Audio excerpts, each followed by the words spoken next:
Hey folks, I'm Leanne and welcome to Print and Polish. This is where I do my nails and talk about a book that I read. It might be a recent read, might not, and also my nails might turn out and they might not. So let's get started.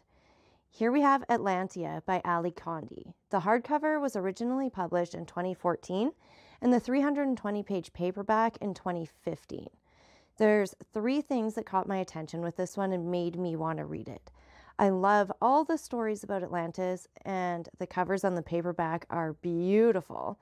And I've also already read another series by the author, and I loved it.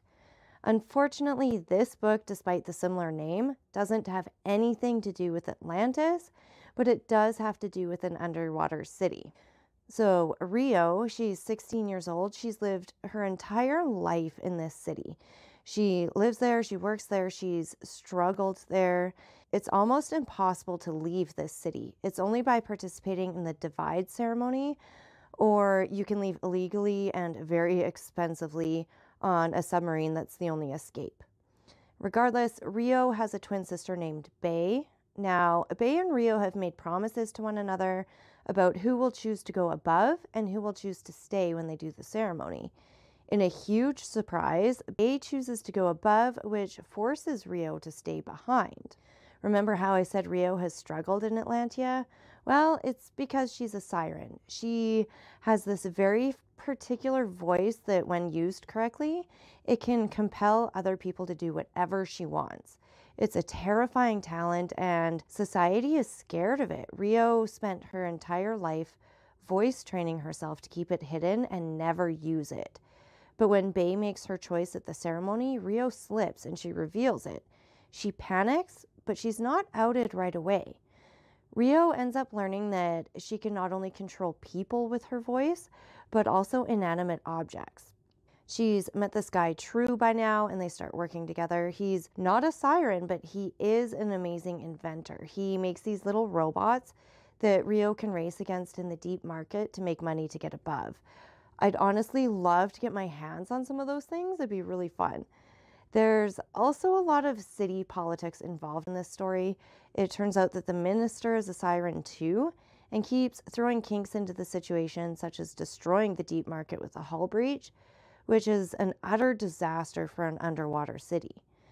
Anyway, Rio ends up making it above with other sirens and tries to escape, even though the other sirens are brutally murdered. Rio and Bay reunite to bring awareness to the situation, but you know what?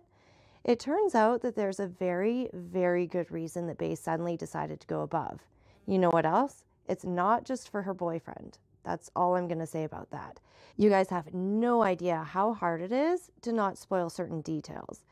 There's a few other things that I really liked about this one, though.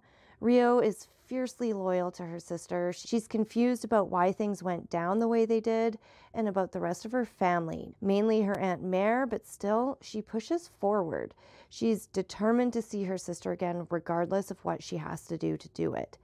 I also really loved the miracles of Atlantia, particularly the flying ones. Bats can be so cute.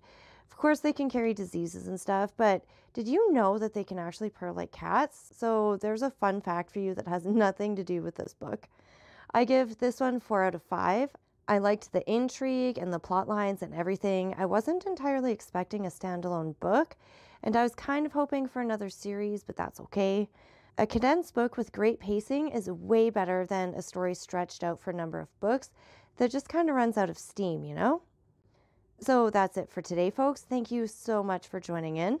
Links to the book and nail products are below. If you think of a book you'd like me to read or a nail design you'd like me to try, please let me know. And if you'd like something a little bit different, a little bit longer, check out my other playlists where I read classic books like The Count of Monte Cristo. Thanks again and have a great day. I'll see you later.